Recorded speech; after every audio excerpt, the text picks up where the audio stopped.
Hi, welcome to Appalachian Eats. I'm Jessica DeLong. And I'm Dottie DeLong. And today we're going to make a good old-fashioned soup and sandwich meal. Something we're stuck here on the farm right now, so we want something good and comforting. And Memaw is going to do the sandwich part, and I'm going to do the soup. So Memaw, what kind of sandwich are we making? Well, it's called a combination spread. It's what Mom always called it, but some people might call it a bologna spread or Ham salad? Ham salad, although there's no ham involved, just like pigs in a blanket. Yeah, there's no pig involved and no ham here. I remember the first time I ever ate that, our church was having a big singing because we were going to build a new church building. We still had an outhouse at our church at the time. So we were going to build a new building, and my mom made those sandwiches, and I snuck out during the singing and went around back to the trestle tables. And I was little. I mean, I wasn't, like 14 or anything, but I walked around the back of the church, and there was my mom's sandwiches sitting out. And I know I ate like 4 as a little kid, so I really enjoy them. And the soup that I'm going to do today is something we call a school soup. And you could call it a vegetable soup, but typically if I do a vegetable soup, I will put cabbage and celery in it, and this one does not have either one of those. And it's something very simple. I make it in my Instant Pot, and just from start to finish, it's very simple, and usually I have most ingredients on hand. So first, we're going to let Memaw make the sandwich, and then I'll take you over to my kitchen to make the soup. All right, this combination spread is something Mom always did, and I've been talking with my cousin Brendan out in Wyoming, and my grandmother Mawkie, we talked about, she made this too, and she didn't remember exactly what was in it, so my mother may have adapted this recipe from my grandmother, our grandmother, and so it involves, of course, bologna, cheese, eggs, pickle relish, sweet pickle relish, and mayonnaise. Now, sometimes if I have it, I will put in a little jar of chopped pimentos, just for the, I don't think, more or less not for flavor, but just for color, because it just looks good with the green and red specks and orange specks in it. So anyway, we start out, and this little grinder is a grinder I got with S&H green stamps back in the early 70s. And I use it almost exclusively for this because there's very few other things I chop. The only time I've used it actually is when I made sauce a couple months ago. I used it to grind up my I forgot about that because I wasn't involved in that. Yeah. You asked to be left out of that. I asked to be left out of that. So you just start taking things, and if you don't have a food grinder, I've seen a friend of mine, she does hers on the old knuckle buster, old grater. Oh no. Yeah, really? She does. See, my mom always used her food processor, and she would just pulse it, so that it wouldn't get too... A food processor works, but I use about equal amounts of bologna, and I'm going to use probably this whole package of bologna. Is equal that a pound of bologna? Or? It probably is. On the front? 14 ounces. Oh, okay. So it's 14 ounces. So it's a little less than a pound. But I just alternate different things because, for example, the cheese will be very dry, and it doesn't want to go through as easily. So I may put in a little relish or stick a egg in it. I have 3 eggs for this amount. I hope that's enough. Really, everything's for you, whatever preference you like. Now, see, I don't like bologna. The only way I like bologna is like this, or if I fry it till it's black. Yes, my bologna must be fried. Yeah, I like it fried on light bread with just a little bit of mustard. That's it. Don't add any cheese. I don't need any lettuce or tomato, just fried. But I really like this. More than I should, I think. Oh, we got some cheese coming out now. This was chunk cheese that we had plenty of. You can use any kind of cheese you like, but regular American processed cheese is about normal. What is this? This is regular sharp cheddar. Okay. Let me stick another cheese in there, and then I'll do an egg behind it. Now, ordinarily, I have this thing locked down on the counter but it doesn't lock good on this noodle board. It's too much. It's too porous for that.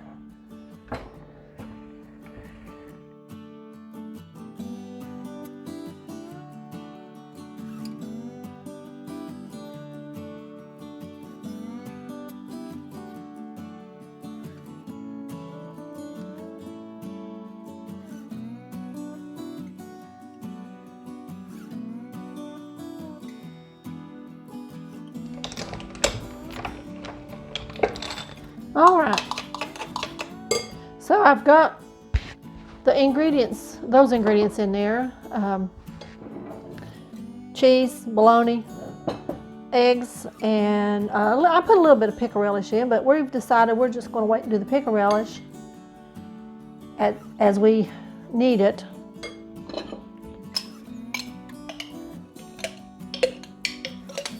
Now, some people make a good pimento cheese using this recipe without bologna, but you do need to put the pimentos in for that. You want to I don't measure anything. I just always watched Mom do this or helped her. She would always say, I'm going to make some combination spread. You want to come help me? And we didn't use all that cheese. I don't know if you mentioned that already. No, I did not. We noticed that we were getting plenty of cheese, and I left one chunk out. It's probably going to take a lot more mayonnaise than what I've got out right now. I have another jar in the pantry.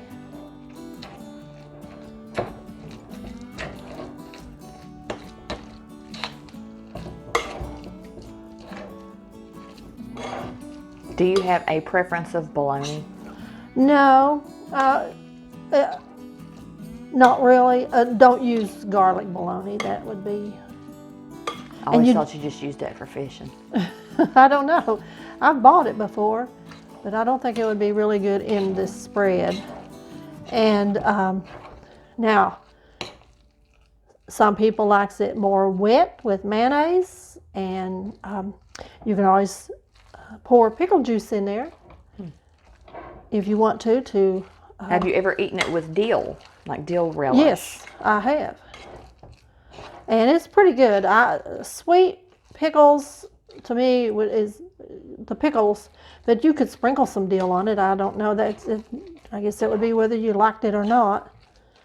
I'd say we're going to finish up this pickle relish.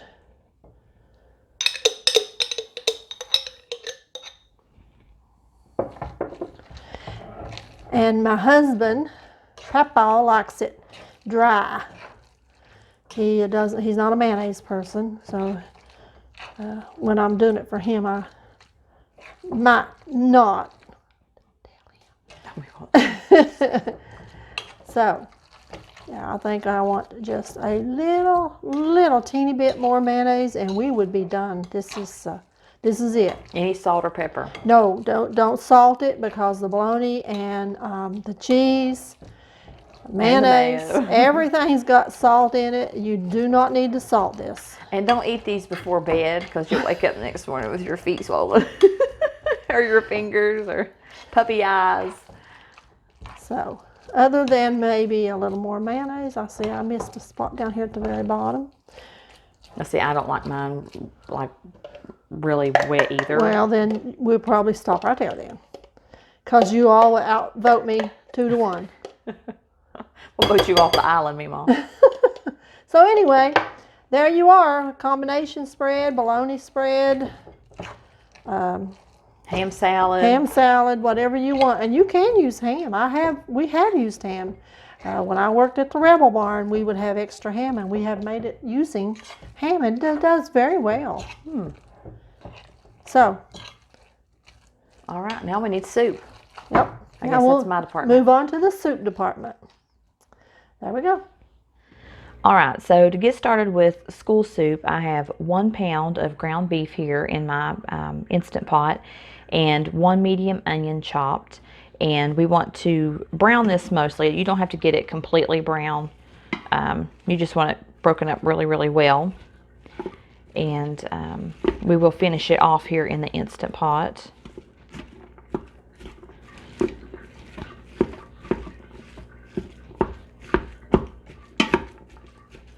that come up to heat. All right, so this looks pretty good and browned, and your onions are good and tender too. So then we'll start adding all of our other stuff. Now this is a large Instant Pot. I think it's the 8-quart, not the 6-quart, because we make big things. So this will be a bigger, might be a bigger thing of soup than you would make. But I put about a teaspoon of salt in that. And depending on what else you use in here, you may use less. So all of this is just not something I measure out a whole lot. It's just like with Memaw's sandwich spread. It kind of is what it is. So anyway, there was I put a teaspoon of salt in there, and I'm going to pour. Usually I buy a, like one of the, I don't know how many ounces it is, smaller V8, but I had these cans, so I'm going to use 3 of these in it. Remember to shake it up first. And you can use just regular tomato juice too. I just like V8 because it adds that extra little bit of vegetable flavor with like celery and onion. So you can make do with what you have. There have been times when I didn't have any tomato juice or anything, and I used a can of crushed tomatoes, and I just added more water to it to kind of thin it down. Now it's really boiling in there. Okay, got one more.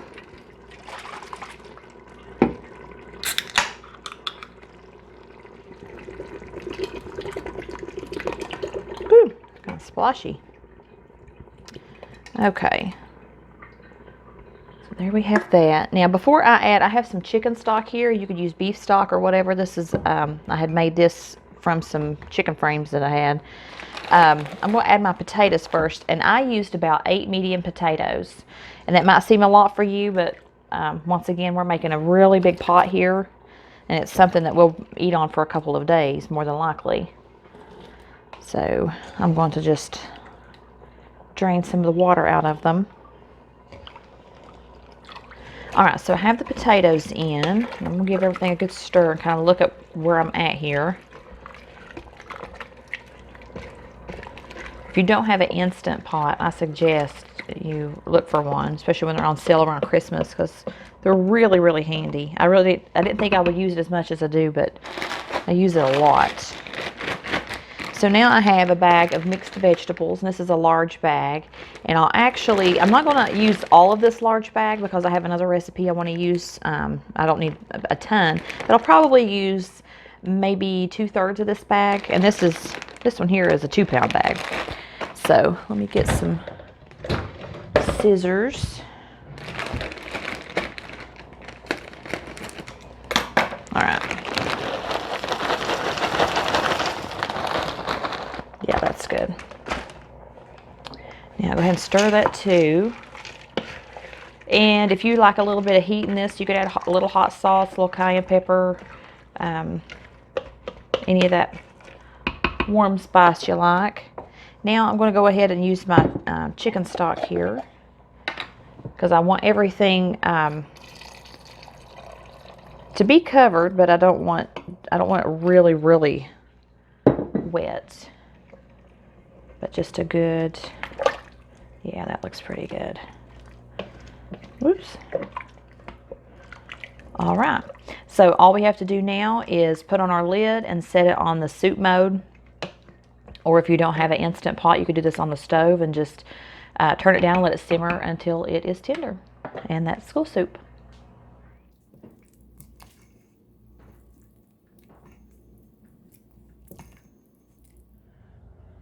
All right. So Make us a sandwich, Memaw. oh, you make yours, I'll make mine. Okay. I actually, I like to eat mine on the heels. I like the heels for some reason. So does Rick, and I like a lot on mine. I usually put more on mine than most people.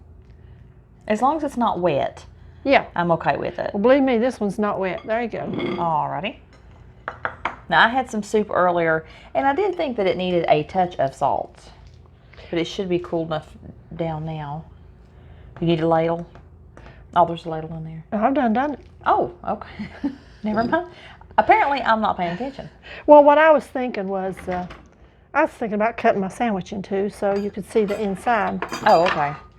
Another thing too, if you don't want to make combination spread to go with your sandwich or your soup, we like school soup with peanut butter sandwiches, crunchy or creamy, crackers. A lot of times I'll slice a big a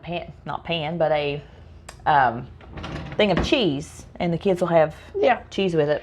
Cheese and crackers, peanut butter and crackers, peanut butter sandwich. Yep, good stuff. And if you want really, back in the old days, we would have peanut butter and honey sandwiches at school. Really? Yep. We just had commodity peanut butter is all I remember. They would mix honey in the peanut butter, make it sweeter. They like to sugar us up. Take it, send you home. Send you home. All right, so you have your sandwich. You want to hold it up there? Try to zoom in on that a little bit and see what that sandwich looks like. And here we go. All right, so I'll taste your sandwich. All right. Well, I know what my sandwich tastes like. I'm going to taste your soup. Okay. It needs a little salt, I think. The sandwich? No, the soup. Oh, the soup.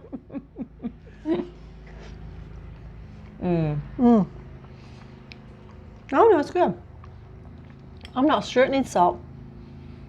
Richard said it was fine, and he's the one that usually adds extra salt. And I was like, no, it needs a little salt. So, well, this is good, though. You know how I mentioned in one of our earlier videos how I like tall boy soup with butter in it? Mm-hmm.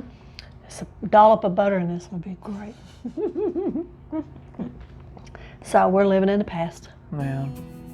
This is really good, though. All the cheese, because when you were grinding it up, I thought, heaven's sakes, that's a lot of cheese. But it's really good. And I remember somewhere, and I can't remember where I was at, but somebody said, we have combination sandwiches. It was at an event or something. And when I got one, because I was so excited because I like it, but it had like berries or something in it. It was weird because it was sweet. And I was like, I don't know where y'all got this at, but they didn't get it out of Appalachian. No, it might have been when I was in North Carolina, which at the time I was on the coast. So I don't know, they must do things different down there. Oh, it's good. It is. It's really, really good. This is good. So we'll you'll see that we're closed differently. After we did the initial putting this on, and these are great things that you can put, leave cooking for a while you're out doing things. We've been doing things today, cleaning the mud room, getting ready to go out and do some power washing. My husband's got the mower going. If I can just get the laundry done, no, it's never going to happen. So. I washed dog bedding while she was doing it, and I'm covered in dog hair. Yeah, we've got stuff all over us, so we just want to. So I keep thinking, step back away from the food. So we're going to get back to our work, and we hope you have a good evening, a good weekend, and remember to like, share, subscribe, ring the bell. So there's Facebook, Instagram, and all those things you can follow us on. Yes. So from our family to yours. Thank you for watching Appalachian Eats.